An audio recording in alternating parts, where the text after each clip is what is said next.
Amis rôlistes, bonjour, on se retrouve pour une nouvelle vidéo de cette série de tutoriels pour l'application web Seeds of Wars.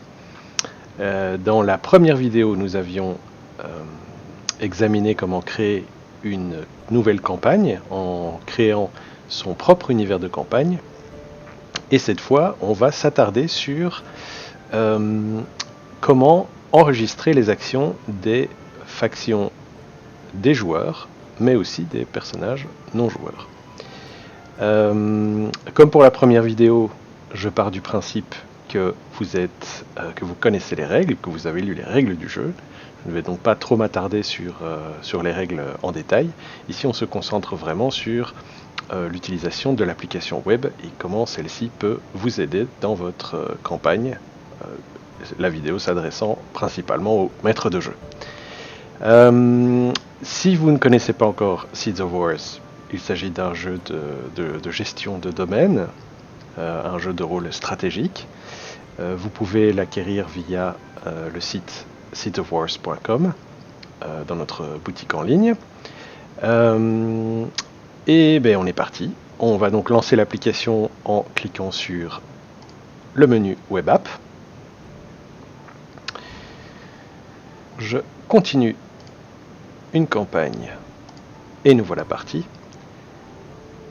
J'ai ici pris une campagne qui a été créée avec l'univers de campagne par défaut fourni donc dans l'application web et qui est décrit dans le livre des règles de Seeds of Wars, qui est le monde de Cérès, que vous pouvez voir ici à l'écran. On a donc ici la carte interactive de Seeds of Wars, que vous avez certainement déjà observé. Et nous allons donc aujourd'hui nous attarder sur l'écran auquel on accède en cliquant ici sur le deuxième bouton du menu, à savoir la ligne du temps. Voilà, la ligne du temps apparaît. Il s'agit donc de la liste de toutes les actions et de tous les événements qui ont été créés durant la campagne, par ordre chronologique du plus récent au sommet jusqu'au plus ancien au bas de la liste, avec un système de pagination ici qui permet donc de passer d'une page à l'autre quand on commence à avoir beaucoup d'actions. Ici sur la gauche, on peut voir les filtres qui permettent de filtrer les actions qui sont affichées sur la ligne du temps par faction, par année, par type d'action, par saison. Vous pouvez voir les petits symboles qui représentent donc les 4 saisons, printemps, été, automne, hiver. Je peux activer également la petite checkbox pour ne voir que les événements et pas les actions, puisque la ligne du temps affiche donc 2 types de blocs, les actions et les événements. Et donc si je clique sur filtrer, ici je ne vois plus que l'événement qui est ici. Et donc je peux évidemment enlever le filtre, voilà. Sur la ligne du temps elle-même, on voit donc différentes petites cartes qui apparaissent. Sur la gauche, on a la chronologie. On voit d'abord le petit symbole de la saison, l'année, le numéro du mois, qui sera donc toujours 1, 2 ou 3, puisqu'il y a 3 mois par saison. Et donc l'action la plus récente, qui se trouve au sommet, a donc eu lieu le premier mois de l'année 1503 en hiver. Ensuite, on a des petites cartes ici, des petits rectangles, qui peuvent être de 3 couleurs différentes. S'ils sont rouges ou bordeaux, cela signifie que l'action a échoué. S'ils sont verts, cela signifie que l'action a réussi. Et s'ils sont gris, cela signifie qu'il s'agit d'un événement et pas d'une action entreprise par une faction. À chaque fois, on a le symbole de la faction qui a exécuté l'action. Lorsqu'il s'agit d'un événement, vous pouvez voir qu'il s'agit ici du logo Seeds of Wars, puisqu'il n'y a pas proprement de faction qui rentre en jeu à l'initiative de cet événement. On a ensuite le coût de l'action. Le petit cercle jaune, c'est le coût en points de fortune. Le petit losange bleu, c'est le coût en points d'influence. S'il n'y a rien, c'est que l'action était gratuite. C'est le coût il s'agit du coût pour la faction qui a créé l'action. Donc s'il y a d'autres factions qui ont participé en dépensant des ressources pour diminuer ou augmenter la difficulté du jet de l'action, ça n'est pas pris en compte ici sur ces petites cartes. Ici on ne voit vraiment que le coût de l'action pour la faction qui a entrepris cette action. On peut voir la faction justement donc, qui a entrepris l'action, le nom est affiché en rose.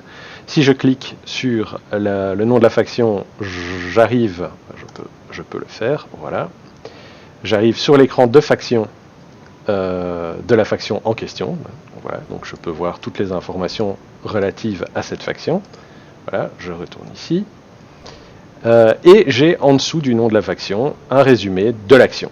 Par exemple, sur cette deuxième action ici, je peux voir que Edola a augmenté le niveau de l'actif de type foi, ici il y a un mot qui n'a pas été traduit, à Baessa, dans le comté de Baessa, et Edola a fait passer le niveau de l'actif de 2 à 3. Et je vois que l'action a été réussie puisque le fond est vert, le fond de la carte est vert. On peut voir également que certaines actions ont une petite lettre qui apparaît en haut à droite. Alors il y a deux possibilités. Le A signifie que cette action a été entreprise par un conseiller. C'est l'abréviation de advisor en anglais.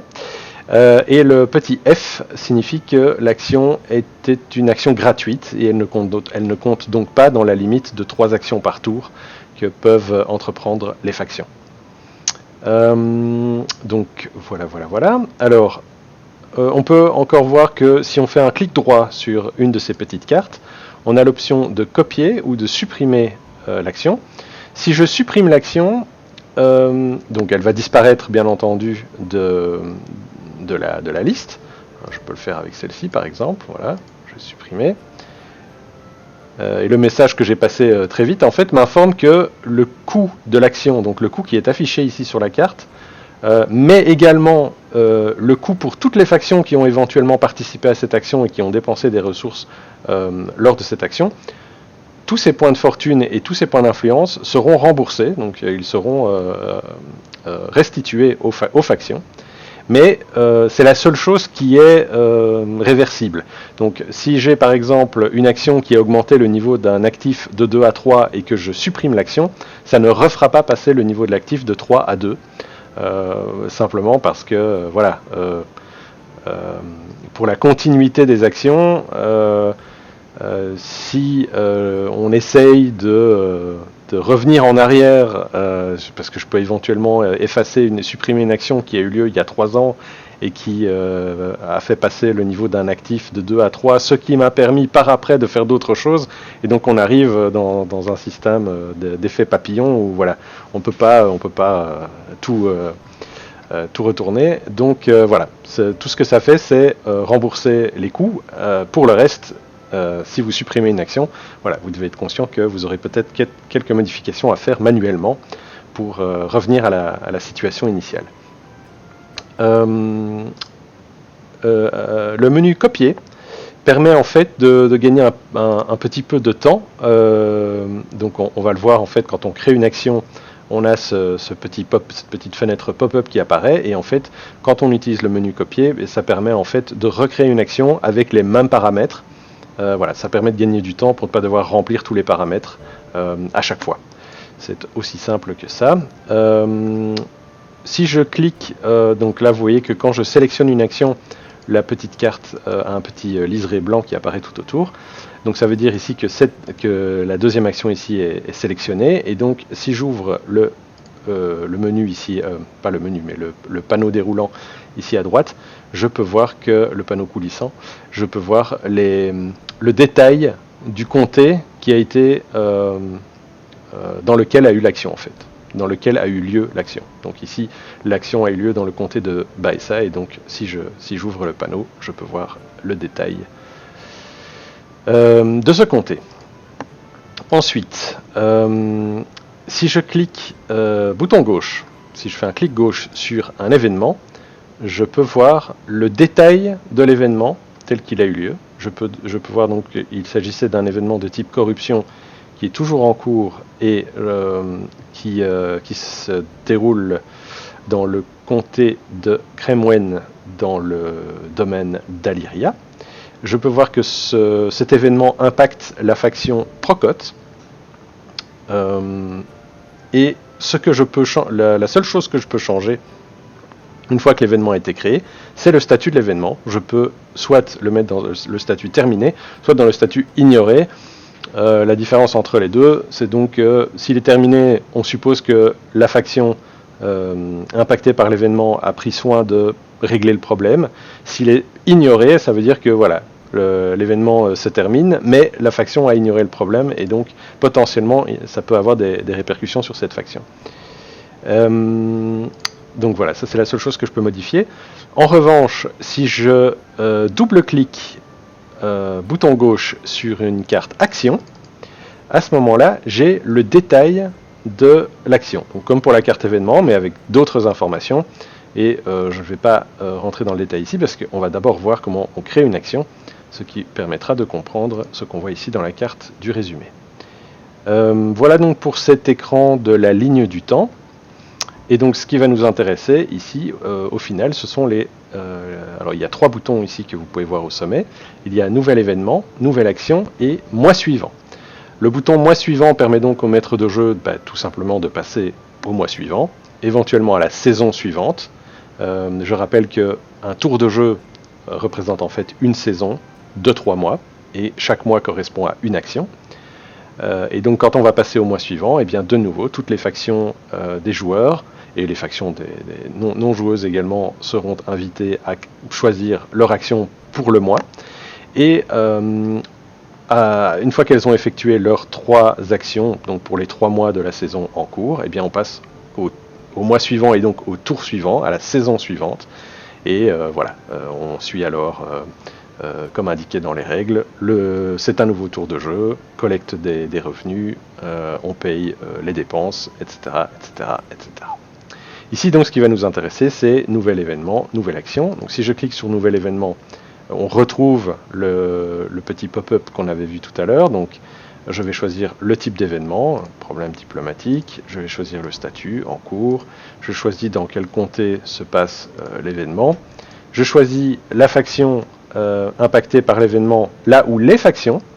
Donc ici j'ai choisi Asteria et donc j'ai ici une petite barre qui apparaît avec Asteria, mais je peux rajouter plusieurs factions. Voilà, je rajoute Edola également, je peux mettre un petit, voilà, une note pour décrire l'événement, et je peux mentionner un nombre de points de fortune et ou de points d'influence que gagne ou perd la faction impactée. Donc je peux dire que cet événement, par exemple, eh bien, il coûte 2 points de fortune à Asteria, et par contre, ces 2 points de fortune vont à Edola. Et donc, si je soumets cet événement, l'événement est rajouté automatiquement dans la ligne du temps, et les points de fortune ont été transférés, les 2 points de fortune ont été soustraits du trésor d'Asteria et ont été rajoutés au trésor d'Edola. Si je crée une nouvelle action, en revanche, là, évidemment, c'est un peu plus compliqué. Alors, la création d'une nouvelle action, c'est un peu donc le cœur de la vidéo d'aujourd'hui, c'est que donc la création d'une action se déroule en 3 étapes. C'est pour ça qu'on voit ici petit 1, petit 2, petit 3. La première étape consiste à sélectionner les paramètres qui sont communs à la plupart des actions. On commence par mentionner quand a lieu l'action. Ici, voilà, par exemple, je vais dire que ça se passe au 2e mois de l'hiver 1503. On choisit ensuite le type d'action. Ça, c'est la première chose à choisir. Je vais par exemple améliorer un actif. On choisit la faction qui effectue l'action. Voilà, je vais prendre Edola. Le comté dans lequel a lieu l'action. Je vais prendre Etendaf. Le personnage qui effectue l'action. Donc ça, c'est important parce que le leader de la faction n'a droit qu'à 3 actions par tour. Mais en revanche, il peut utiliser ses conseillers. Je rappelle que chaque conseiller a droit à une action par tour de jeu, donc par saison. Dans ce cas-ci, Nilro est le leader de la faction et Syrah est un conseiller. Donc je vais utiliser le conseiller. Certaines actions, c'est pour ça qu'on commence par utiliser le type d'action.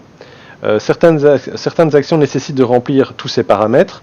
D'autres actions ne nécessitent pas de remplir tous ces paramètres, et donc les paramètres, seuls les paramètres nécessaires vont apparaître dans le pop-up. Par exemple, si je prends l'action aventure, je peux voir qu'il n'y a aucun autre paramètre à sélectionner. Je peux directement passer à la phase suivante. Et donc ici, je vais revenir à ce que j'avais mis. Voilà. Et donc je peux passer à l'étape suivante. Alors l'étape suivante, l'étape 2. Alors précisons déjà que quand on est à l'étape 2, je peux cliquer ici pour revenir en arrière, pour revenir à l'étape 1 pour modifier si besoin. Ici, je n'ai rien à changer, donc je reviens à l'étape 2. Et à l'étape 2, en fait, on va devoir remplir éventuellement les informations qui sont nécessaires et qui sont spécifiques à l'action que j'ai choisie. Donc par exemple, pour améliorer l'action améliorer un actif, ce que je dois bien évidemment indiquer, c'est quel actif je dois améliorer, quel actif je veux améliorer. Et il se trouve que la faction que j'ai sélectionnée a deux actifs dans le comté que j'ai sélectionné dans la première étape, un actif de foi et un actif d'ordre. Et il se trouve que ces deux actifs n'ont pas encore atteint le niveau maximum qu'ils peuvent potentiellement atteindre dans ce comté, et les deux actifs apparaissent donc dans la liste.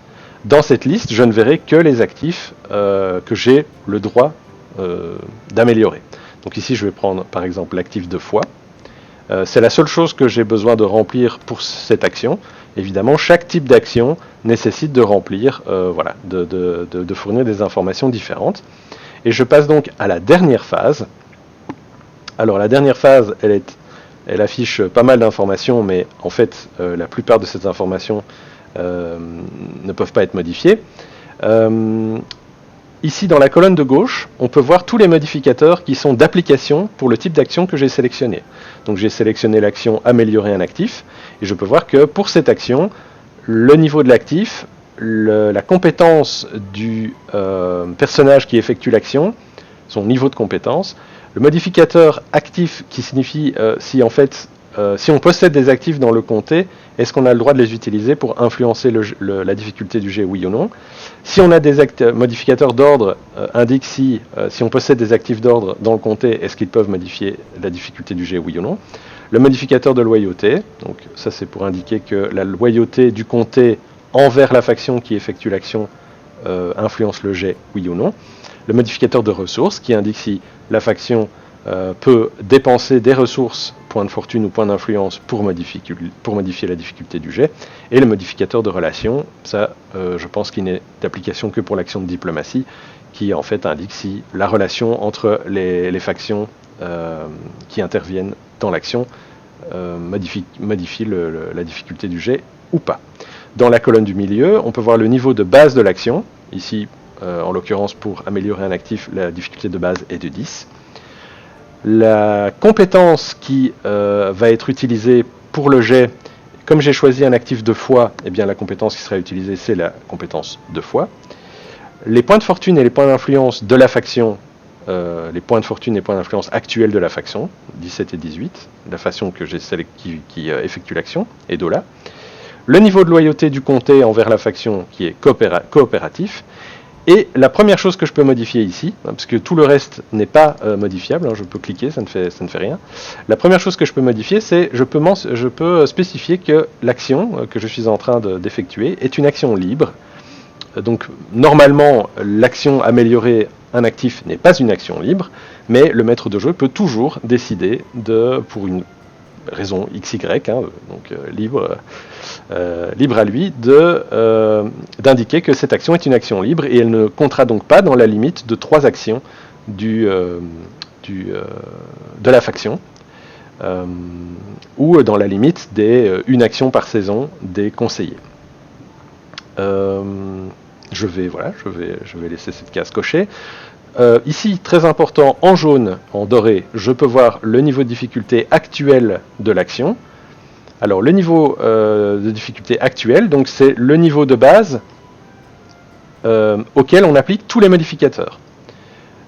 Alors, ici, je peux voir donc que le niveau de base, c'était bien 10, mais le niveau de l'actif actuel, celui que j'essaye